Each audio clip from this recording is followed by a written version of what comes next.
नमस्कार साथियों, मेरा नाम है तनिष शर्मा और आज मैं आपके लिए एक बार फिर से बहुत ही इम्पोर्टेंट टॉपिक पे बात करने वाला हूँ, जो कि हर एक एसएससी के एग्ज़ाम पे पूछा जाता है।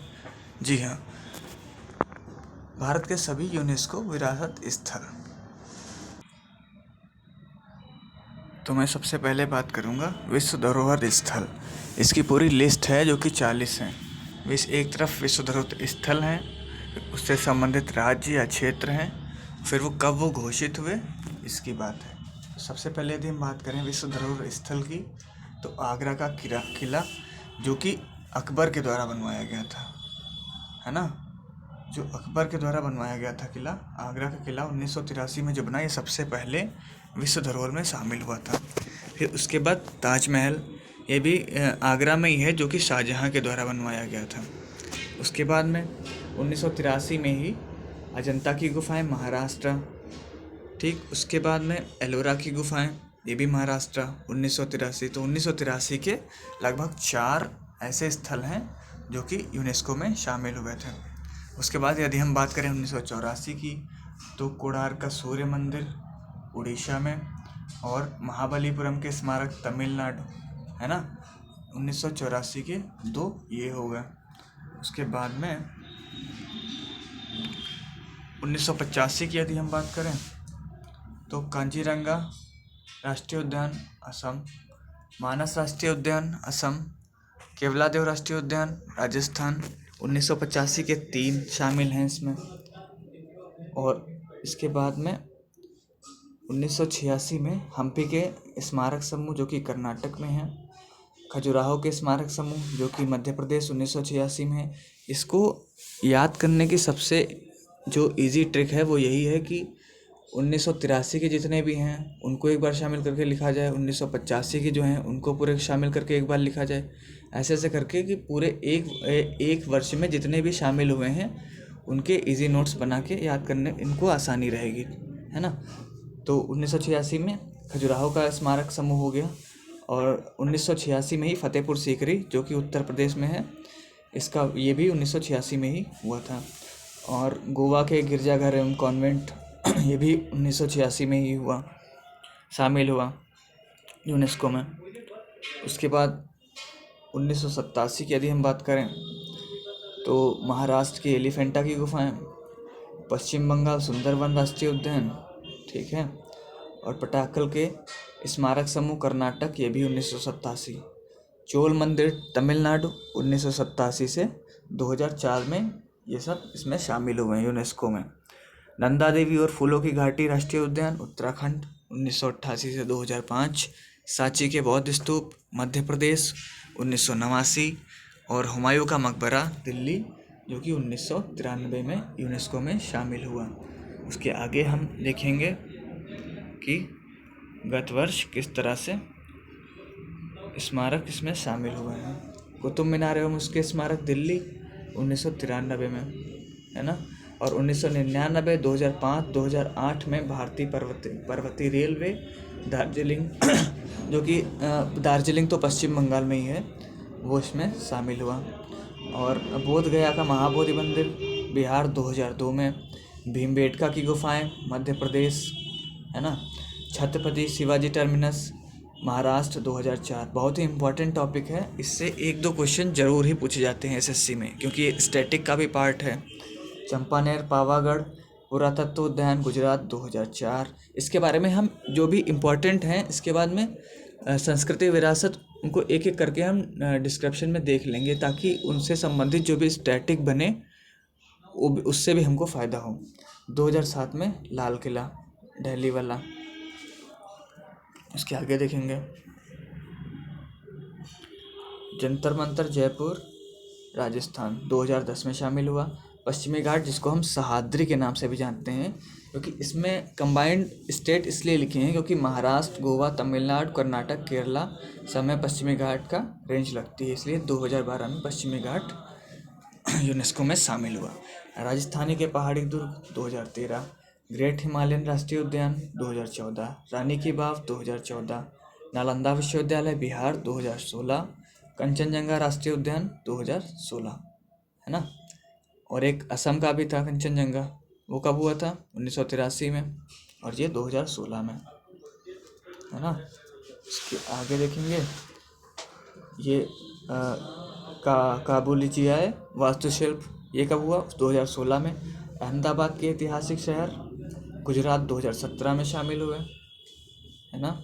उसके बाद में विक्टोरियन और आर्ट डेको एंसेबल महाराष्ट्र 2018 में।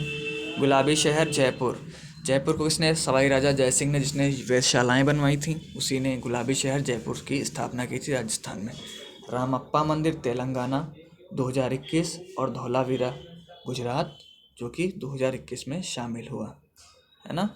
उसके आगे हम इससे भी इम्पोर्टेंट चीज़ें देखेंगे जो इम्पोर्टेंट हैं, इनसे स्टैटिक के काफ़ी पोर्शन इसी में से पूछ लिया जाता है। जैसे कि आगरा का किला है, क्योंकि सबसे पहला ये संस्कृति विरासत है, तो इसके अंदर की भी आपको जानकारी पर्याप्त होनी चाहिए।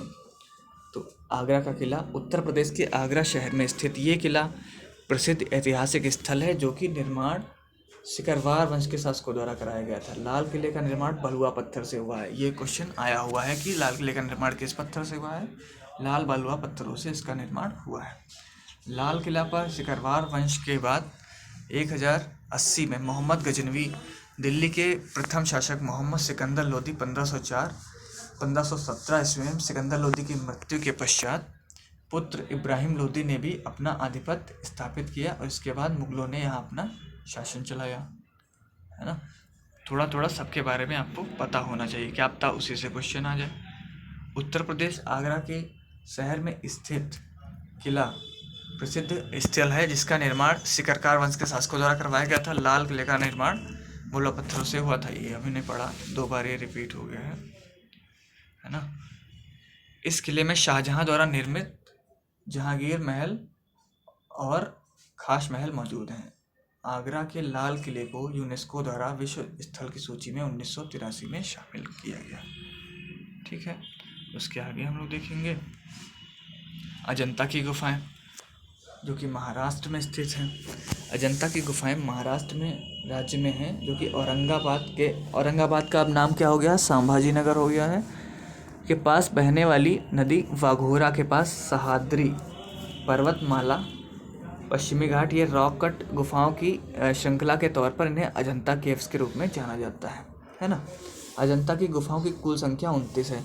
इसमें जो डाटा है ये आमूल संस्कृत विरासत से ज़्यादा इम्पोर्टेंट है। इससे कई बार क्वेश्चन आ जाते हैं कि अजंता की गुफाएं किस धर्म से संबंधित हैं, कुल अजंता की गुफाओं की संख्या कितनी है ना।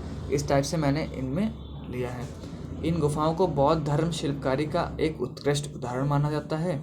इन पर की गई कारीगरी एक उत्कृष्ट नमूना है, जो बौद्ध धर्म के धार्मिक मान्यताओं एवं संस्कृति का जीवन चित्रण किया गया उदाहरण है। यानी कि जो भी बौद्ध धर्म में हुआ था वो इसमें चित्रण किया गया है गुफाओं में।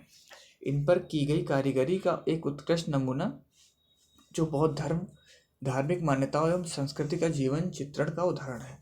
इन 29 गुफाओं में से 25 गुफाओं का उपयोग आवासीय गुफाओं, विहार उनको कहते हैं जहाँ पे बौद्ध लोग अपना रहने की स्थान, बाकी 4 गुफाओं को चैत्य या प्रार्थना कक्ष के तौर पर उपयोग किया जाता है ना। इसके आगे देखेंगे ताजमहल, जो कि 7 अजूबों में से एक माना जाता है। उत्तर प्रदेश के आगरा शहर में स्थित ताजमहल दुनिया के 7 अजूबों में से एक माना गया है। इसे मुगल सम्राट शाहजहां द्वारा अपनी पत्नी मुमताज़ की याद में बनाया गया था। ताजमहल यमुना नदी के तट पर स्थित सफ़ेद संगमरमर से बना हुआ मकबरा है, जिसे देखने के लिए दूर दूर से लोग आते हैं। ताजमहल यमुना नदी के तट पर है, ये भी क्वेश्चन पूछ लिया जाता है। ताजमहल 17 वर्षों की अवधि में पूरा किया गया था। बहुत इंपॉर्टेंट क्वेश्चन है, 17 वर्ष की अवधि में पूरा किया गया था। इसका निर्माण 1631 से लेकर 1648 तक हुआ था, जो कि शाहजहां का कार्यकाल था, है ना। और ताजमहल मुगल वास्तुकला का सबसे बेहतरीन उदाहरण है। इसने अपने अद्वितीय बनावट और स्वरूप के लिए प्रसिद्ध है। इस धरोहर का निर्माण वास्तु शैली फारसी, तुर्की, इस्लामी, भारतीय और वास्तुकला से सम्मिलित उदाहरण है। यूनेस्को सन 1983 में ताजमहल को विश्व विरासत स्थल में घोषित किया गया था। इसके बाद है एलोरा की गुफाएं। इसका डाटा जो है, एक बार फिर से मैं कहना चाहूँगा, बहुत इम्पोर्टेंट है। इनसे ज़्यादा इनका डाटा इम्पोर्टेंट है। एलोरा की गुफाएं, ये गुफाएं और महाराष्ट्र के औरंगाबाद ज़िले में स्थित हैं। ये भारतीय पुरातात्विक स्थल है जिनका निर्माण राष्ट्रकूट वंशों द्वारा कराया गया है। ये क्वेश्चन बहुत इंपॉर्टेंट है कि एलोरा की गुफाएं किस राजवंश से संबंधित हैं, तो वो राष्ट्रकूट शासकों से इम्पोर्टेंट हैं, मतलब संबंधित हैं। एलोरा की गुफाएं भारतीय पाषाण स्थित स्थापत्य का बेहतरीन नमूना है। ये क्वेश्चन देखिए, ये पीसीएस लेवल का क्वेश्चन है जिसमें इसमें डाटा में आया हुआ है कि कुल 34 गुफाएं हैं, जिनमें से 12 बौद्ध गुफाएं हैं, 17 गुफाएं हिंदू हैं और 5 जैन हैं। इसमें क्वेश्चन ये बनता है कि एलोरा की गुफाओं में सबसे ज़्यादा किस धर्म से संबंधित गुफाएं हैं, तो वो हिंदू धर्म से संबंधित गुफाएं हैं, है ना, और सबसे कम जैन धर्म से हैं। प्रसिद्ध एलोरा का कैलाश मंदिर इन्हीं गुफाओं में स्थित है। एलोरा की गुफाएं हिंदू धर्म, बौद्ध धर्म, जैन धर्म से समर्पित हैं। 1983 में डेस्क द्वारा विश्व धरोहर स्थल में इन्हें शामिल किया गया। अगला है कोणार्क का उड़ीसा कोणार्क सूर्य मंदिर जो कि उड़ीसा में स्थित है। कुछ पीडीएफ में दिक्कत हो गई है जो कि बीच बीच में स्पेस आ रहा है। कोणार्क का सूर्य मंदिर जो कि 1984 में विश्व धरोहर श्रेणी में रखा गया। ये पूर्णतः बंगाल की खाड़ी के तट पर स्थित है। उत्कल तट भी बोल सकते हैं जो उड़ीसा को, जो कि भगवान सूर्य के रथ के एक विशाल का प्रतिरूप है। कोणार्क सूर्य मंदिर में उड़ीसा के पुरी जिले में स्थित है। इसका निर्माण 13वीं शताब्दी में गंग वंश के द्वारा कराया गया था। याद रखिएगा, गंग वंश के द्वारा उड़ीसा का कोणार्क का सूर्य मंदिर गंग वंश के द्वारा बनाया गया था। नरसिंह देव प्रथम ने बनवाया था, ये भी याद रखिएगा। भगवान सूर्य के रथ को देखने पर आप पाएंगे कि 24 पहियों को प्रतीकात्मक डिजाइनों द्वारा सजाया गया है और 7 घोड़े इस रथ को खींचते हुए दर्शाए गए हैं। इस मंदिर के निर्माण हेतु लाल बलुआ पत्थरों और ग्रेनाइट पत्थरों, लाल बलुआ पत्थर भी और एक चीज़ से बना था, वो किससे था? लाल किला भी लाल बलुआ पत्थरों से बना है और ये मंदिर भी ग्रेनाइट पत्थरों और लाल बलुआ पत्थरों से बनाया गया है और ये कलिंग शैली में बनाया गया है ना। उसके आगे देखेंगे महाबलीपुरम के स्मारक। महाबलीपुरम के स्मारकों की यदि हम बात करें तो ये तमिलनाडु राज्य में स्थित हैं। इसका निर्माण स्थापना पल्लव राजाओं द्वारा 7वीं और 8वीं शताब्दी में की गई है। ये मंदिर बंगाल की खाड़ी के कोरोमंडल तट पर स्थित है ना। कोरोमंडल तट किसे बोलते हैं? तमिलनाडु का जो है किनारा, उसी को कोरोमंडल तट बोलते हैं। इसकी पीडीएफ आपको टेलीग्राम पे प्रोवाइड हो जाएगी। मेरा चैनल है, उसका मैं लिंक डिस्क्रिप्शन में डाल दूँगा, उसमें आपको इसकी पीडीएफ मिल जाएगी। मंदिरों का निर्माण चट्टानों को तराश कर कराया गया है। इनमें गुफा मंदिरों की श्रृंखला में अर्जुन की तपस्या, गंगा का अवतरण, शोर टेम्पल्स अधिक लोकप्रिय हैं, है ना। देख रहे हैं, ये भी जितनी भी लाइन है सारे एग्जाम में पूछे गए हैं। जितनी भी लाइन मैंने इसमें ऐड की हैं। इस शहर को सप्त पैगोडा के नाम से भी जाना जाता है। ब्लैक पैगोडा के नाम से किसे जाना जाता है? जगन्नाथ मंदिर, और ये इसको सप्त पैगोडा के नाम से जाना जाता है ना। इसके आगे देखेंगे कांजीरंगा राष्ट्रीय उद्यान। ये एक राष्ट्रीय उद्यान है जो कि आंशिक रूप से असम राज्य के गोलाघाट और नौगांव जिले में स्थित है। ये सबसे पुराना राष्ट्रीय उद्यान है। यह राष्ट्रीय उद्यान लगभग 430 वर्ग किलोमीटर के क्षेत्र में फैला हुआ है, जिसमें नदी और दक्षिण में कार्बी आंगलोंग पहाड़ियाँ भी शामिल हैं। कांजीरंगा उद्यान की स्थापना 1904 में ब्रिटिश सरकार द्वारा की गई थी। कांजीरंगा नेशनल पार्क, बहुत इंपॉर्टेंट क्वेश्चन है कि एक सींग वाले गैंडे कहाँ के लिए फेमस है? कांजीरंगा नेशनल पार्क जो कि असम में है। इस उद्यान में एक सींग वाले गैंडे की अधिक आबादी है। इस वजह से 1984 में यूनेस्को में इसको शामिल किया गया था। अगले की हम बात करेंगे मानस राष्ट्रीय उद्यान। मानस भी कहाँ है? ये भी असम में ही है। असम जो कि सामरिक रूप से प्राचीन काल से ही बहुत ही महत्वपूर्ण राज्य रहा है ना। महाजनपद काल से भी इसका वर्णन है। मानस वन्यजीव अभयारण्य 1985 में विश्व धरोहर स्थल में जोड़ा गया। ये अभयारण्य असम में स्थित एक प्रमुख राष्ट्रीय उद्यान है जो कि वन्यजीव अभयारण्य, इसकी स्थापना 1990 में हुई, यानी कि 1990 में हुई थी। वन्यजीव अभयारण्य के साथ साथ बाघ, हाथी आरक्षित क्षेत्र भी है और मानस टाइगर रिजर्व का हिस्सा है। यह एक जैव विविधता का हॉटस्पॉट है जो कि मानस नदी, ये पूछ सकता है क्वेश्चन कि मानस राष्ट्रीय उद्यान किस नदी के किनारे है, तो कि मानस नदी के किनारे स्थित है। फॉरेस्ट हिल, चरोड़, घास के मैदान और स्थल की सुंदरता, शांत वातावरण, उष्णकटिबंधीय सदाबहार वनों की एक श्रृंखला है। और इसमें पाई जाने वाली प्रजातियां कई प्रकार की लुप्तप्राय प्रजाति जैसे कि बाघ, एक सींग वाले राइनो, स्वीप डियर, दलदली हिरण, पिग्मी हॉक, एक बंगाल फ्लोरिकन के लिए वातावरण प्रदान किया जाता है यहाँ पर। और इसके बाद में केवलादेव राष्ट्रीय उद्यान, जो कि आपका राजस्थान में पड़ता है। इसकी लोकेशन बहुत इंपॉर्टेंट है। केवलादेव राष्ट्रीय उद्यान जो कि भरतपुर जिले में स्थित है, विश्व के प्रसिद्ध पक्षी अभयारण्य में से एक है। 1982 में इसकी स्थापना हुई थी। यूनेस्को द्वारा इसकी राष्ट्रीय उद्यान को 1985 में विश्व विरासत स्थल घोषित किया गया था। यह राजस्थान राज्य में स्थित एक वेटलैंड है जिसका उपयोग, वेटलैंड का मतलब आर्द्रभूमि है, जिसका उपयोग 19वीं शताब्दी के अंत में बतख शूटिंग रिजर्व के रूप में किया जाता था। हाल ही में हम लोग बात कर रहे थे केवलादेव राष्ट्रीय उद्यान की, जो कि एक पक्षी अभयारण्य है और 1982 में इसकी स्थापना हुई थी, है ना। अब हम बात कर रहे हैं कि इसके बारे में थोड़ा जानेंगे, क्या है इसके बारे में सिस्टम। यह राजस्थान में स्थित एक वेटलैंड है जिसका उपयोग 19वीं शताब्दी के अंत में बतख शूटिंग रिजर्व के रूप में किया जाता था। हालांकि जल्द ही शिकार को प्रतिबंधित कर दिया गया और वर्ष 1982 में इस क्षेत्र को राष्ट्रीय उद्यान घोषित कर दिया गया। यह राष्ट्रीय उद्यान 375 पक्षी प्रजातियों और विभिन्न अन्य प्रकार के जीवों का निवास है। यह प्लेरेटिक प्रवासी जल पक्षी, गंभीर रूप से लुप्तप्राय साइबेरियन क्रेन और संकटग्रस्त ग्रेटर स्पाइटेड ईगल, इंपीरियल ईगल और शीतकालीन आश्रय प्रदान करने के लिए कार्य करता है। ये सब आप याद रखिएगा कि इसमें जो भी स्पेसीज हैं बहुत इंपॉर्टेंट है कि केवलादेव राष्ट्रीय पक्षी अभयारण्य में कौन कौन सी प्रजाति मुख्यतः पाई जाती हैं। तो ये सब प्रजातियाँ पाई जाती हैं इसमें मुख्यतः। अब इसके हम कर्नाटका की बात करेंगे। हम्पी के स्मारक जो कि कर्नाटका में है। हम्पी के स्मारक जो कि विश्व धरोहर के स्थल में सूची में 1986 में शामिल किया गया था। ये इस स्थल को विजयनगर साम्राज्य की आखिरी राजधानी माना जाता है। विजयनगर साम्राज्य की स्थापना किसने की थी? हरिहर और बुक्का नामक दो भाइयों ने की थी, है ना। साथ साथ में ये भी आपको कनेक्ट करके रहना है, क्योंकि जीएस का सिस्टम ये है कि आप जो भी टॉपिक पढ़ें उसको किसी न किसी टॉपिक से रिलेट कर देंगे तो आपका रिवीजन होते चलेगा और साथ में आप भूलेंगे नहीं। जो चीज़ भी पढ़ रहे हैं आप पिछले से कनेक्ट करते चलिए, है ना। ये क्वेश्चन बहुत इंपॉर्टेंट है कि हम्पी के मंदिर कर्नाटक में तुंगभद्रा नदी के किनारे स्थित है ना। नदी बहुत बार पूछी गई है कि हम्पी के स्मारक किस नदी के किनारे स्थित हैं, जो कि तुंगभद्रा रिवर के किनारे स्थित हैं। हम्पी के मंदिर तत्कालीन शासकों द्वारा 14वीं-16वीं शताब्दी के मध्य बनवाए गए थे, है ना।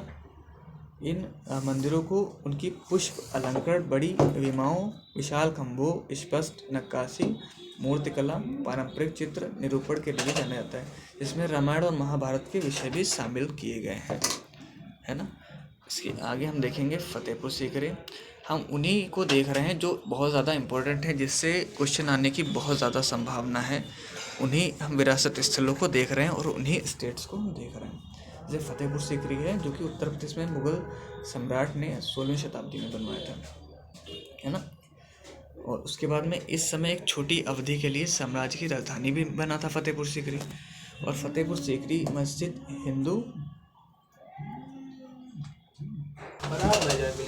फतेहपुर सीकरी मस्जिद हिंदू और पारसी वास्तुकला का सम्मिलित उदाहरण है ना।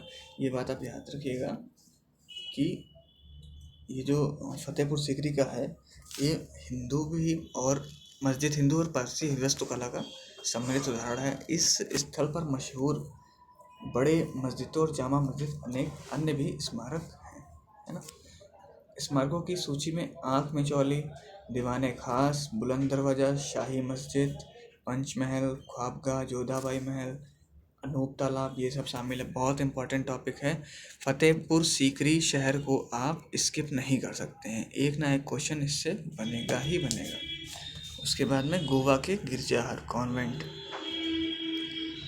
गोवा के हम गिरजाघरों की यदि हम बात करें तो गोवा के गिरजाघर कॉन्वेंट दक्षिण भारत में गोवा पणजी जो कि गोवा की राजधानी पणजी में स्थित हैं, जिनका निर्माण 16वीं शताब्दी में किया गया।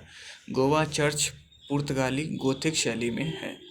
पूछ सकता है कि पुर्तगाली में जो गोवा के हैं ये उसमें विरासत स्थल में शामिल हैं, यूनेस्को विरासत स्थल में शामिल हैं, किस शैली में बनाए गए, तो गोथिक शैली में बनाए गए, जो कि विशेष रूप से basilica of Bom Jesus Asia में ईसाई धर्म का प्रचार के प्रारंभ का संकेत देते हैं।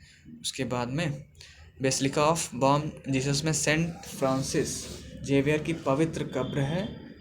सेंट फ्रांसिस जोवियर और सेंट कैथेड्रल के मकबरे भी इसमें शामिल हैं। इन स्मारकों को एशिया के प्रमुख हिस्सों में मैनुअलिन मैनर और बारोक कला के लिए प्रसार के लिए जाना जाता है ना। अगला हम बात करें सांची के बौद्ध स्तूप, जो कि मध्य प्रदेश में स्थल शामिल हैं। सांची का बौद्ध स्मारक मध्य प्रदेश के रायसेन, ये बहुत बार पूछा गया है कि सांची के बौद्ध स्मारक मध्य प्रदेश से किस जिले से संबंधित है। वो आपको ऑप्शन दे देगा, रायसेन जिला, भोपाल जिला, ऐसे कैसे करके 4 जिले दे देगा आपको। तो आपको ये सही लगाना है कि रायसेन जिले में स्थित है। जैसा कि नाम से ही समझ में आ सकता है कि बौद्ध धर्म से ये संबंधित है। वर्तमान में यही बौद्ध अभयारण्य है, जो कि सबसे पुराना अभयारण्य है, जो भी अभी भी अस्तित्व में आए हैं। ये 12वीं शताब्दी तक भारत में एक प्रमुख बौद्ध केंद्र था। सांची स्तूप का निर्माण सम्राट अशोक द्वारा कराया गया था, जबकि बाद में अग्निमित्र शुंग ने इस स्तूप को फिर से जीर्णोद्धार कराया।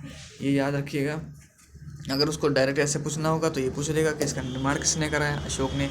उसको डीप में यदि पूछना होगा तो ये पूछ लेगा कि इसका जीर्णोद्धार किसने कराया, तो अग्निमित्र शुंग, जो कि शुंग वंश से संबंधित था, उसी ने इसका जीर्णोद्धार कराया। सांची के बौद्ध स्मारकों में स्तंभ, प्रसादों, मंदिरों, मठों निर्माण का अलग अलग राज्यों में मतलब स्थापित किए गए हैं। उसके बाद में बताते हैं कि यहाँ महात्मा बुद्ध के अवशेष रखे गए हैं, है ना, और देश के सबसे संरक्षित स्थानों में से एक है। इसकी बात करेंगे एलिफेंटा की गुफाएं। एलिफेंटा की गुफाएं किससे संबंधित थी? राष्ट्रकूटा एलिफेंटा की गुफाएं गहरापुरी की गुफाएं के नाम से जानी जाती है, जो महाराष्ट्र में गेटवे ऑफ इंडिया से 10 किलोमीटर्स दूर मुंबई में स्थित है। एलिफेंटा द्वीप किसी भी समय कोकड़ी मौर्यों की द्वीपीय राजधानी हुआ करती थी। गहरापुरी गुफाओं के निर्माण 5वीं और 7वीं शताब्दी में हुआ था। गुफाओं की कुल संख्या 7 थी। यहाँ की कुल 7 में से 5 गुफाओं में हिंदू, बाकी 2 गुफाओं में बौद्ध धर्म का साक्ष्य मिला है। इन मुख्य गुफा में 26 स्तंभ हैं। याद रखिएगा कि इन मुख्य गुफा में 26 स्तंभ हैं, जहाँ शिव की अनेक रूपों से वर्णन की मूर्तियाँ मिलती हैं। यहाँ शैवपंथी से जुड़ी शिल्पकला का संग्रह 1987 में यूनेस्को द्वारा विश्व धरोहर स्थल की सूची में इसको शामिल किया गया था। ये गुफाओं में पहाड़ों को काटकर की गई कारीगरी भारतीय मूर्तिकला का अद्भुत नमूना है ना, इम्पोर्टेंट है ये भी।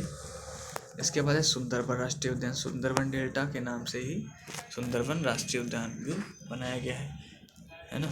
सुंदरबन राष्ट्रीय उद्यान पश्चिम बंगाल में गंगा नदी भैया बताएंगे सुंदरबन डेल्टा किन किन नदियों से मिलकर बना है। तो गंगा नदी, जो कि जिसको हम पश्चिम बंगाल में पद्मा के नाम से जानते हैं, और ब्रह्मपुत्र नदी मेघना के रूप में एक वृहद डेल्टा का निर्माण करती है।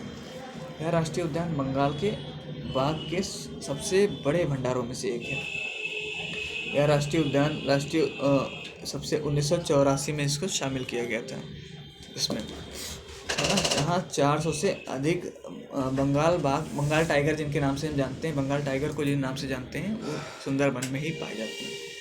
और इसकी बात करें हम, यह राष्ट्रीय उद्यान पश्चिमी घाट भारत के पश्चिमी तट के समांतर एक पर्वत श्रृंखला है, जिसका विस्तार महाराष्ट्र, गोवा, गुजरात, तमिलनाडु, कर्नाटक आदि राज्यों में है ना। पश्चिमी घाट के उष्णकटिबंधीय सदाबहार वनों के साथ साथ 325 संकटग्रस्त प्रजातियों का निवास स्थल भी है ना। इसमें इतना इम्पोर्टेंट है। उसके बाद देखेंगे खजुराहो, जो कि चंदेल शासकों से इसको हम रिलेट कर सकते हैं। खजुराहो भी मध्य प्रदेश का है। तो अभी ज़्यादातर देखेंगे कि मध्य प्रदेश में ही ज़्यादातर चीज़ों को हमने देखा। खजुराहो मंदिर मध्य प्रदेश के छतरपुर जिले में स्थित है, जो कि जैन धर्म, हिंदू धर्म स्मारकों का समूह है। इसका निर्माण चंदेल राजाओं और राजवंश द्वारा 10वीं और 11वीं शताब्दी में कराया गया था। खजुराहो के स्मारकों में कुल संख्या 85 है, जिनमें मात्र 25 मंदिर ही वर्तमान में शेष है। इसमें कंदरिया महादेव बहुत इंपॉर्टेंट है, ये बहुत डीप में क्वेश्चन बनता है। कंदरिया महादेव श्रृंखला किस मंदिर से संबंधित है? तो खजुराहो के स्मारक से संबंधित है। नागर शैली में बने ये मंदिर स्थापत्य और मूर्तिकला का सबसे बेहतरीन उदाहरण है, याद रखिएगा। इसके बाद आते हैं पटाक्कल के, इसके आगे हम बात करेंगे। यहाँ कुल निर्मित 10 मंदिर प्रमुख हैं। पटाक्कल के स्मारक समूह है ना, पटाक्कल के, इसका नाम थोड़ा अजीब है। पटाक्कल के स्मारक समूह जो कि कर्नाटक में स्थित हैं।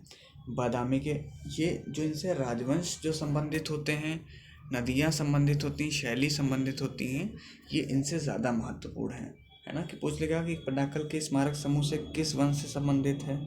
तो बादामी के चालुक्य वंश, कई वेंगी के चालुक्य, बादामी के चालुक्य, है ना। तो ये बेसर शैली के मंदिरों को 7वीं और 8वीं शताब्दी के दौरान बनाया गया था। यहाँ के कुल निर्मित 10 मंदिर प्रमुख हैं, जिनमें से 9 शिव मंदिर हैं और 1 जैन मंदिर है। इन मंदिरों में विरूपाक्ष मंदिर का सर्वाधिक प्रसिद्ध है। विरूपाक्ष मंदिर किससे संबंधित है? विष्णु जी से, आप देख लीजिएगा, है ना।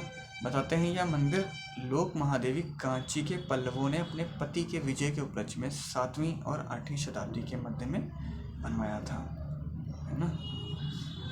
इसके आगे देखेंगे। इस स्मारक का प्रारंभिक निर्माण नागर शैली में किया गया था। इसका अधिकांश निर्माण द्रविड़ शैली में हुआ। नागर, अब आपको इसके बारे में पढ़ना पड़ेगा कि मंदिरों की जो शैलियाँ होती हैं, जो मध्य भारत के हैं जो मंदिर, वो ज़्यादातर नागर शैली में बनते हैं, है ना। और जो बीच के बेसर शैली में हैं, और जो दक्षिण भारत के ज़्यादातर मंदिर द्रविड़ शैली में बनते हैं, क्योंकि इनके मंदिरों का वो जो होता है ऊंचाई है वो ज़्यादा होती है, गोपुरम बड़ा होता है ना। इस तरह से बड़ी मूर्तियाँ होती हैं। शैली आप अलग एक टॉपिक है जिसको आपको अलग से पढ़ना पड़ेगा शैली के लिए। अब हम बात करेंगे महान चोल मंदिरास के, टेम्पल्स के, चोलास टेम्पल के। चोलास में जो कि,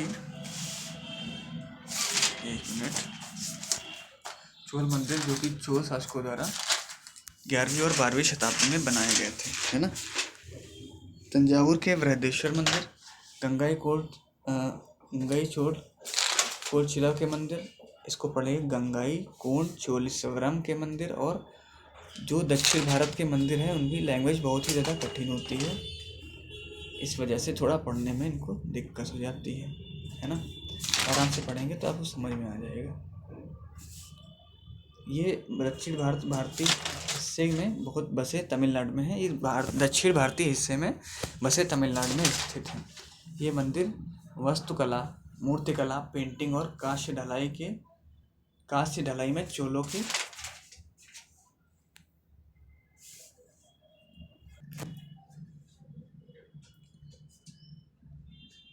इन्हें द्रविड़ शैली के रूप में बनाया गया था, है ना। ये चीज़ मैंने लाइन छोड़ी क्या, ये मंदिर वास्तुकला, मूर्तिकला, पेंटिंग, कांस्य ढलाई और चोलों की सटीकता तथा पूर्णता प्रकट करते हैं। इसके बाद में 1987 में यूनेस्को द्वारा तंजावुर के बृहदेश्वर मंदिर विश्व विरासत स्थलों की सूची में शामिल किए गए। वहीं वर्ष 2007 में 4 में गंगाई कोंड चोलीश्वरम के मंदिर, दरासुरम के मंदिर, एवरातेश्वर के मंदिर इसी में शामिल किए गए हैं। इसके आगे हम बात करेंगे नंदा देवी और फूलों की घाटी राष्ट्रीय उद्यान, जो कि उत्तराखंड में शामिल है। थोड़ा वीडियो लंबा हो रहा है, लेकिन इससे बाहर आपका विश्व विरासत स्थल की सूची में चाहे स्टैटिक हो, करंट हो, इससे बाहर नहीं जाएगा। इसी में से मतलब कि क्या इससे बाहर क्या आ जाएगा, हमने कि 40 साइट्स हैं उनको शामिल कर लिया, उनसे रिलेटेड जितनी भी इंफॉर्मेशंस हैं वो हमने शामिल कर ली, तो इसी में से क्वेश्चन बनेगा। भारत के उत्तराखंड राज्य में ये दोनों राष्ट्रीय उद्यान नंदा देवी पर्वतमाला के समीप स्थित हैं। नंदा देवी उद्यान को 1982 में राष्ट्रीय उद्यान के रूप में घोषित किया गया था। इससे कुछ दूरी पर स्थित फूलों की घाटी है। इन दोनों ही राष्ट्रीय उद्यानों को संयुक्त रूप से नंदा देवी बायोस्फीयर कहा जाता है। यूनेस्को में 1988 में इस संयुक्त क्षेत्र को विश्व विरासत स्थल में घोषित किया गया था। नंदा देवी नेशनल पार्क के अंतर्गत दूसरा सबसे ऊंचा पर्वत शिखर नंदा देवी भी शामिल है। फूलों की घाटी में अल्पाइन फूलों के विभिन्न प्रकार के देखे जा सकते हैं। फूलों की अनेक प्रजातियों के साथ साथ अन्य जीवों की प्रजातियां भी पाई जाती हैं। यही नहीं, विश्व स्तर पर संकटग्रस्त प्रजातियों में शामिल snow leopard, Himalayan musk deer आदि भी इसमें इम्पोर्टेंट रोल निभाते हैं। इसी के लिए ये ज़्यादा फेमस है। अब आगे हम देखेंगे हुमायूं का मकबरा। हुमायूं के मकबरे में क्या ऐसी चीज़ है जो कि इनके लिए महत्वपूर्ण है एग्ज़ाम के लिए। हुमायूं का मकबरा 1570 से 1572 में निर्मित किया गया। 1570 से 1572 में निर्मित किया गया। ये भारत में यह पहला उद्यान मकबरा था जो कि अपना सांस्कृतिक महत्व है। याद रखिएगा, भारत का पहला उद्यान मकबरा था जिसका अपना ही सांस्कृतिक महत्व है।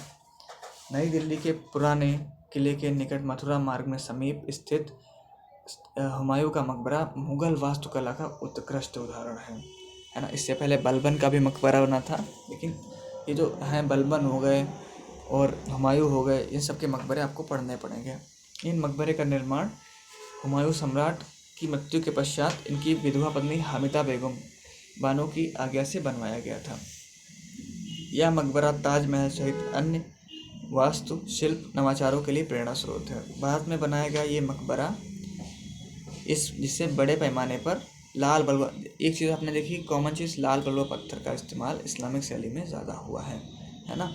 निर्माण की शैली 4 भाग है जिसे यूनेस्को में 1993 में शामिल किया गया है। हुमायूं के मकबरे को 1993 में शामिल किया गया है। कुतुब मीनार एवं उसके स्मारक। कुतुब मीनार से संबंधित कई राजवंश हैं। 1993 में विश्व धरोहर स्थल को शामिल किया गया था। 1993 में किसको? कुतुब मीनार को।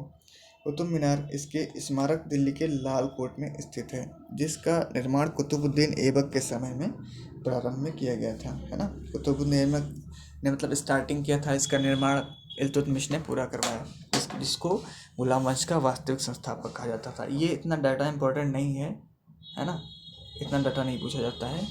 अब जो इम्पोर्टेंट चीज़ें वही पढ़ेंगे, पढ़ने को तो बहुत कुछ है।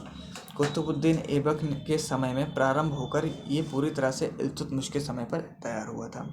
कुतुब मीनार का बहुत बार जीर्णोद्धार हुआ, जैसे मैंने आपके साथ चर्चा भी किया कि 1211 से 1236 में इल्तुतमिश ने 1296 से 1316 के मध्य अलाउद्दीन खिलजी ने इसे फिर से निर्मित कर इसको विस्तारित किया था। इसके अलावा 1326 और 1368 में बिजली गिरने के चलते इमारत क्षतिग्रस्त हुई और फिरोज शाह तुगलक ने इसका पुनः जीर्णोद्धार कराया, है ना।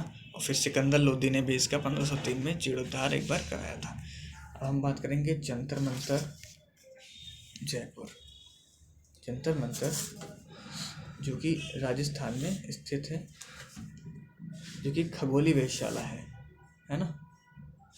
तो इसका निर्माण उद्देश्य खगोलीय स्थितियों के अवलोकन करने के लिए 17वीं और 18वीं शताब्दी में बनाया गया था। यूनेस्को विश्व धरोहर स्थल की सूची में शामिल वेधशाला का निर्माण महाराजा जयसिंह द्वितीय ने 1724 ईस्वी में करवाया गया था। ऐसे ही अन्य वेधशाला का निर्माण जयपुर के अलावा 4 स्थानों में, अभी मैंने जैसे बात किया था, चर्चा की थी कि आपसे सवाई राजा जयसिंह ने वेधशालाओं का निर्माण कराया था, तो कहाँ कराया था? एक तो आपका दिल्ली हो गया, वाराणसी हो गया, मथुरा हो गया, उज्जैन हो गया। इससे क्वेश्चन ये बनता है कि सवाई राजा जयसिंह द्वारा किस राज्य में उनकी वेधशाला स्थित नहीं है, और आपको ये 4 ऑप्शन दे देगा। इस साइड में 20 मुख्य उपकरणों एक सेट स्थापित किया गया था, जिससे ग्रहों की स्थिति, सोचिए उस टाइम पे चाल के सटीक के अवलोकन किया गया था, और ये भारतीयों द्वारा मुगल काल में पुनर्जीवित खगोलीय खगोल का ज्ञान का अभिव्यक्ति था, है ना। अब हम बात करेंगे भारतीय पर्वतीय रेलवे, है ना। इसके बारे में बात करेंगे कि भारत पर्वतीय रेलवे में क्या है। भारतीय पर्वतीय रेलवे के अंतर्गत 3 रेलवे विश्व धरोहर सूची में शामिल किए गए, दार्जिलिंग, है ना, और एक कालका, शिमला और नीलगिरी। ये तो साउथ इंडिया है, ये पश्चिम बंगाल, और कालका कहाँ पे है? ये भी एक हिल एरिया है। तीनों में यदि हम बात करें, दार्जिलिंग पर्वत रेलवे यह पश्चिम बंगाल के बंगाल राज्य में स्थित है। इसकी स्थापना 1881 में ब्रिटिश सरकार द्वारा की गई थी, जो कि पश्चिम बंगाल के सिलीगुड़ी और दक्षिण दार्जिलिंग के बीच संचालित है। टॉय ट्रेन के नाम से मशहूर इस पर्वतीय रेलवे को 1999 में यूनेस्को द्वारा विश्व धरोहर स्थल की सूची में शामिल किया गया था, है ना। अब दूसरे वाला क्या बात करेंगे हम लोग, नीलगिरी पर्वतीय रेलवे, जो कि दक्षिण भारत में है। इसकी शुरुआत 1891 में और 1908 तक इसकी पूरी हुई थी, है ना। महाबोधि परिषद बोध गया, आप सभी जानते हैं कि भगवान बुद्ध को ज्ञान प्राप्ति हुई थी। कहाँ पे हुई थी, बोध गया में हुई थी। बोध गया में स्थित महाबोधि मंदिर बिहार राज्य में एक विश्व धरोहर स्थलों में से एक है। इस मंदिर का निर्माण चक्रवर्ती सम्राट अशोक के द्वारा 3वीं शताब्दी में किया गया था। हालांकि वर्तमान में स्थित इस मंदिर का निर्माण 5वीं या 6वीं शताब्दी में कराया गया था। सबसे प्राचीनतम बौद्ध मंदिरों में से एक माना जाता है। ये पूरी तरह से ईंटों से निर्मित किया गया था। यह मंदिर बौद्ध धर्म के संस्थापक महात्मा बुद्ध को समर्पित है। भगवान बुद्ध के जीवन से संबंधित 4 पवित्र स्थलों में से एक महाबोधि मंदिर को माना जाता है। यहाँ भगवान बुद्ध को ज्ञान की प्राप्ति हुई थी, जैसे अभी मैंने बताया, जहाँ वर्तमान में मंदिर में महात्मा बुद्ध की प्रतिमा स्थापित की गई है ना। उसके आगे हम देखेंगे भीमबेटका की गुफाएं, विमान मध्य प्रदेश से संबंधित है। भीमबेटका की गुफाएं मध्य प्रदेश के रायसेन जिले में क्या था अभी, वो सांची का स्तूप रायसेन जिले में था। अब्दुल्लागंज के समीप रातापानी वन्यजीव अभयारण्य में स्थित है। बहुत इंपॉर्टेंट है ये, वन्यजीव भी बहुत इंपॉर्टेंट है कि रातापानी वन्यजीव अभयारण्य कहाँ है, मध्य प्रदेश में स्थित है। ये पूरा पाषाण काल में एक पूरा स्थल है। वीडियो काफ़ी लंबा हो रहा है, लेकिन इसमें संपूर्ण आपको जानकारी दी। अभी मैं यही कहता कि 40 आपको साइट्स दिखा देता और उनके स्थापना वर्ष दिखा देता तो शायद उससे क्वेश्चन ना बनता। जो भी इम्पोर्टेंट साइट्स हैं उनका डाटा है, इससे क्वेश्चन बनने की ज़्यादा संभावना है, इसीलिए मैंने इस टाइप से इसको रखा है। इन स्थलों की खोज 1975 में विष्णु श्रीधर वाकड़कर के नामक व्यक्ति ने की थी। वह स्थल आदि मानव द्वारा बनाए गए शैल चित्रों से प्रसिद्ध है। शैल चित्र का मतलब क्या है कि शैलों पत्थरों पे बनाए गए चित्र। यहाँ पर 700 से अधिक शैल चित्रों में 400 से चित्रों को सुसज्जित किया गया है। इस भारतीय उपमहाद्वीप में मानव जीवन का प्राचीनतम साक्ष्य पाया गया है। बहुत इंपॉर्टेंट क्वेश्चन है कि इस भारतीय उपमहाद्वीप में सबसे पहले प्राचीनतम मानव साक्ष्य कहाँ मिला, इसका एविडेंस कहाँ मिला है, तो वो भीमबेटका की गुफाएं मध्य प्रदेश में। इस क्षेत्र को भारत के पुरातात्विक सर्वेक्षण विभाग द्वारा 1990 में महत्व के स्थल घोषित किया गया था और 2003 में यूनेस्को द्वारा इसे विश्व धरोहर स्थल में शामिल किया गया था। इसके आगे हम देखेंगे छत्रपति शिवाजी टर्मिनल, जो कि विक्टोरिया टर्मिनल यानी कि वर्तमान में शिवाजी टर्मिनल मुंबई शहर में स्थित है। ये छत्रपति शिवाजी महाराज के टर्मिनल भारत में सबसे बेस्ट रेलवे स्टेशन में एक माना जाता है और साथ ही मुंबई की पहचान भी इसी से कराता है। मतलब फेमस है तो उसी शहर के नाम से इसको जाना जाता है। हमारे देश में विक्टोरिया युगीन गोथिक वास्तुकला एक कौन थी, अभी गोवा में हमने पढ़ा था कि जो वहाँ के चर्च बने हैं वो भी गोथिक वास्तुकला से ही निर्मित हैं। इस इमारत को डिजाइन करने का श्रेय ब्रिटिश वास्तुकार एवं W स्टीवेंस को जाता है और इस टर्मिनल का निर्माण 1878 में 10 वर्षों में बनकर हुआ था। मध्ययुगीन इतालवी में मॉडलों पर आधारित विक्टोरियन गोथिक डिजाइनों के अनुसार इसे तैयार किया गया है। इसके आगे की जानकारी देखेंगे। एक तो ये स्किप हो गया, पता नहीं बीच बीच में खाली हो गए 2-2 पॉइंट। चंपानेर पावागढ़, है ना, पुरातत्व उद्यान 2004। चंपानेर पावागढ़ पुरातत्व उद्यान जो कि गुजरात राज्य के पंचमहल जिले में स्थित है ना, पंचमहल में स्थित है। क्योंकि पावागढ़ पुरातत्व उद्यान में वृहद स्तर पर भारतीय पुरातत्व, तात्विक, ऐतिहासिक, जीवन, सांस्कृतिक धरोहर स्थल है। पावागढ़ के किले का निर्माण 15वीं शताब्दी में चौहान राजपूतों द्वारा किया। बहुत इंपॉर्टेंट है कि पावागढ़ किले का निर्माण किसने कराया था, चौहान राजपूतों के द्वारा कराया गया था। ये पुरातत्व उद्यान प्रागैतिहासिक काल में बनाया गया प्रारंभिक हिंदू राजधानी पहाड़ी किला और 16वीं शताब्दी में निर्माण गुजरात की एक राजधानी के अवशेष हैं। 8वीं और 14वीं शताब्दी के बीच इन अवशेषों में धार्मिक इमारतें और आवासीय परिसर शामिल हैं। पावागढ़ पहाड़ी की चोटी कालिका माता मंदिर एक महत्वपूर्ण तीर्थ स्थल माना जाता है। ये भी पूछ सकता है आर्ट एंड कल्चर में कि कालिका माता मंदिर कहाँ स्थित है, तो आपका गुजरात में स्थित है। कहाँ स्थित है, चंपानेर पावागढ़ में स्थित है। है ना। इसके बाद हम बात करेंगे राजस्थान के पहाड़ी दुर्ग। राजस्थान में अनेक दुर्ग किले हैं। इन दो धरोहर स्थल में राजस्थान के चित्तौड़गढ़, सवाई माधोपुर, कुंभलगढ़, है ना, जैसलमेर, जयपुर, झालावाड़ में स्थित 6 राष्ट्रीय किले शामिल हैं, जिसमें से चित्तौड़गढ़, गागरोन, आमेर, कुंभलगढ़, रणथंभौर, जैसलमेर शामिल हैं। 8वीं से 18वीं शताब्दी के दौरान इन सभी का निर्माण हुआ था राजपूत शासकों द्वारा। पश्चिमी घाट जो कि सामरिक दृष्टि से भी बहुत इम्पोर्टेंट है, और इसको पश्चिमी घाट में एक टॉपिक तो आपका एनवायरनमेंट का हो गया, जियोग्राफी का हो गया, स्टार्टिंग में तो इसका नाम है ही है। पश्चिमी घाट बहुत इंपॉर्टेंट टॉपिक है। यूनेस्को द्वारा पश्चिमी घाट यानी कि अरब सागर तट पर जैव विविधता से भरपूर पहाड़ों को विश्व धरोहर स्थलों में शामिल किया गया है। पश्चिमी घाटों में अनेक पहाड़ शामिल हैं, जिसमें लगभग 39 पहाड़ों एवं स्थलों को यूनेस्को विश्व धरोहर सूची में शामिल किया गया है। इन पश्चिमी घाटों में 39 पहाड़ियों में से 20 केरल में, 10 कर्नाटक में, 5 तमिलनाडु में, 4 महाराष्ट्र में। आपको डेटा नहीं याद करना है, हाँ ये नहीं याद करना है आपको, जो भी इम्पोर्टेंट पहाड़ियाँ हैं उन्हीं को आपको पढ़ना है ना। जैसे कि यहाँ पश्चिमी घाट की पहाड़ियाँ जिससे विश्व धरोहर शामिल किया कि वो एक अन्नामलाई की पहाड़ी, पेरियार की पहाड़ी, नीलगिरी की पहाड़ी, है ना। अब रानी की वाव करेंगे। रानी की वाव जो कि गुजरात में स्थित है। रानी की वाव यानी कि बावड़ी गुजरात के पाटन में स्थित है। बहुत बार क्वेश्चन आ चुका है कि रानी की वाव किस जिले में स्थित है, तो पाटन जिले में स्थित है। यह एक प्रसिद्ध बावड़ी अर्थात सीढ़ीकार कुआं है। इसका निर्माण 1063 में हुआ था। सोलंकी वंश इससे संबंधित है। जहाँ पे राजवंश आ गया समझो, बहुत ही इम्पोर्टेंट है। इसकी प्रथम पत्नी रानी उदयमती 1050 में इसका सरस्वती नदी के किनारे इसका निर्माण कराया गया था, है ना।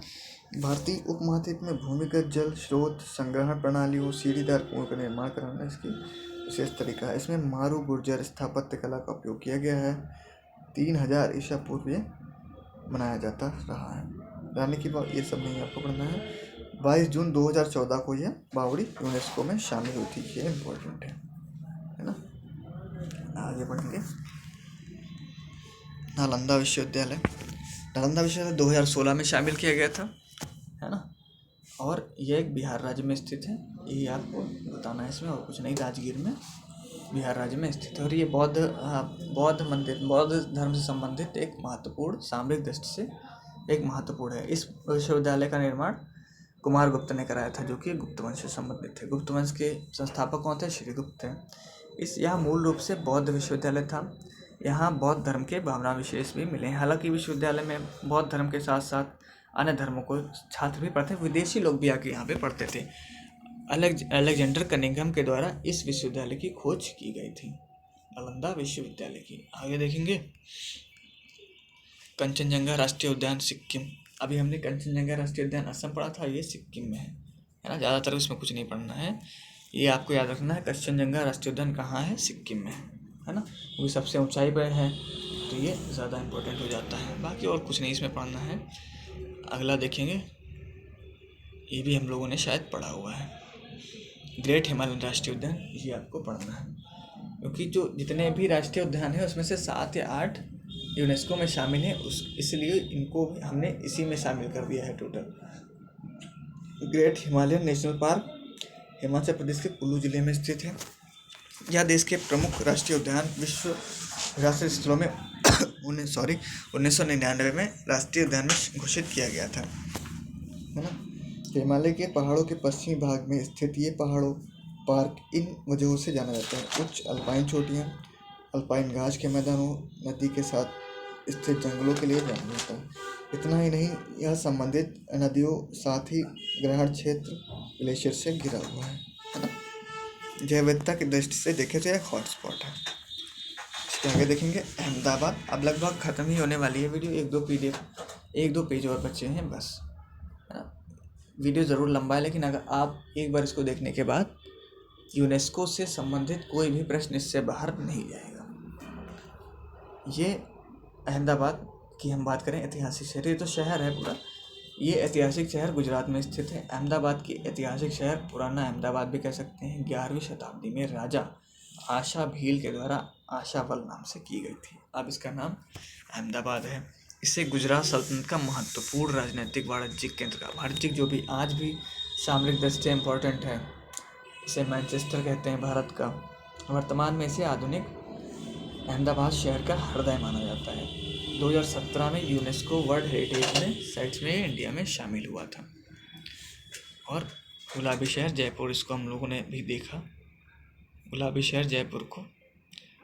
और हम देखेंगे मुंबई के विक्टोरियन और आर्ट डेको असेंबल। ये महाराष्ट्र राज्य के फोर्ट इलाके में स्थित है। इस साइट में 19वीं शताब्दी के विक्टोरियन संरचना का संग्रह और समुद्र तट के 20वीं सदी के आर्ट डेको भवन शामिल हैं। भारतीय वास्तु तत्वों से मेल खाती हुई ये दोनों शैलियाँ ही संरचनाओं को देखने को मिला है। उदाहरण हेतु आप नियो गोथिक शैली का निर्माण, मतलब काफ़ी स्तर पे गोथिक शैली का उपयोग किया गया है। गोथिक शैली से इम्पोर्टेंट क्वेश्चन हो सकता है। ऐसे ही इंडो डेको उपयोग आर्ट डेको में भारतीय तत्वों को जोड़ने के बाद उभरी है। 2018 में इसको सूची में शामिल किया गया था, किसको, मुंबई के विक्टोरियन और आर्ट डेको असेंबल को। धौलावीरा देखेंगे, धौलावीरा जो कि गुजरात राज्य में ही सिंधु नदी की एक सभ्यता है जो कि विश्व धरोहर स्थल में जुड़ा है। अभी तक सिंधु सभ्यता से संबंधित ज्ञात सिंधु घाटी सभ्यता के सबसे बड़े शहरों में से एक है। इसमें देखेंगे सबसे पहले क्या क्या पाया गया। तांबा, पत्थर, आभूषण, टेराकोटा, सोना, ये इम्पोर्टेंट है कि क्या क्या धौलावीरा से मिला। तो ये 2021 में इसको वर्ल्ड हेरिटेज साइट्स में शामिल किया गया इंडिया में। अब हम देखेंगे तेलंगाना का रामप्पा मंदिर, है ना। तेलंगाना का रामप्पा मंदिर जो कि रुद्रेश्वर मंदिर के नाम से जाना जाता है। यह मंदिर दक्षिण भारत के तेलंगाना राज्य के मुलुंड जिले के पालमपेट गांव में स्थित है ना। तेलंगाना का रामप्पा मंदिर की यदि हम बात करें तो यह एक शिव मंदिर है। बहुत इंपॉर्टेंट है कि रामप्पा मंदिर किस भगवान से संबंधित है, तो वो शिव भगवान से संबंधित है।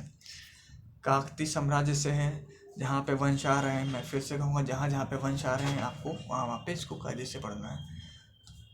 काकतीय वंश के गणपति देव के सेनापति रेचा रला रुद्रदेव ने इसका निर्माण कराया था। 2021 में इसको इसमें शामिल किया गया, है ना। अब हम देखेंगे, इतने हमने किए। अब इससे संबंधित क्वेश्चन देखेंगे, भारत में कुल कितने विश्व धरोहर स्थल हैं। ये 2022 के अनुसार है। आप एक बार फिर से गूगल पे चेक कर लेंगे, सही है, लेकिन आप एक बार फिर से देख लेंगे कि 40 यूनेस्को धरोहर स्थल हैं, जिनमें से 32 सांस्कृतिक हैं, 7 प्राकृतिक हैं, यानी कि जैसे कि ये कंचनजंगा आपका हो गया, कांजीरंगा हो गया, असम हो गया, और एक मिश्रित में क्या पढ़ाया था आपने, आगरा का किला, वो मिश्रित में होता। 40वां कौन सा था, कच्छ का रण में हड़प्पा शहर धौलावीरा भारत का 40वां बना है, ठीक है ना। ये बात देखेंगे कि भारत में एकमात्र मिश्रित विश्व धरोहर कौन सी है, तो ताजमहल आगरा है। याद रखिएगा, एकमात्र मिश्रित विश्व धरोहर कौन है, आगरा है। विश्व में कुल कितने विश्व धरोहर हैं, ये इतना इम्पोर्टेंट नहीं है ना, ये भी आपके लिए नहीं है। अब ये क्वेश्चन सही है, जो भारत से रिलेटेड है उसको ज़्यादा अच्छे से देखेंगे, अपना कोई वर्ड में इतना इम्पोर्टेंट नहीं है। भारत में सबसे अधिक विश्व धरोहर स्थल किस राज्य में है, हमारे देश में सबसे अधिक विश्व धरोहर स्थल महाराष्ट्र में है। हमारे यहाँ कुल 5 यूनेस्को विश्व धरोहर स्थल हैं साइटों में। अजंता गुफाएं, ओलियोरा गुफाएं, एलिफेंटा गुफाएं, छत्रपति शिवाजी टर्मिनस, दक्षिण मुंबई की विक्टोरियन गोथिंग और आर्ट डेको शामिल है ना। ये सब देखिए उसी से इम्पोर्टेंट है, संबंधित हैं। बस यहाँ पे ये वीडियो समाप्त होती है। अगर मैं आपको ये आश्वासन देता हूँ, अगर ये आपने वीडियो देखा उसके बाद रिवीजन करके अच्छे से इसको कंठस्थ किया तो यूनेस्को स्थल से एक भी क्वेश्चन इससे बाहर नहीं जाएगा। मैं जल्दी मिलूँगा अगली वीडियो के साथ। नमस्कार, चैनल को सब्सक्राइब करें।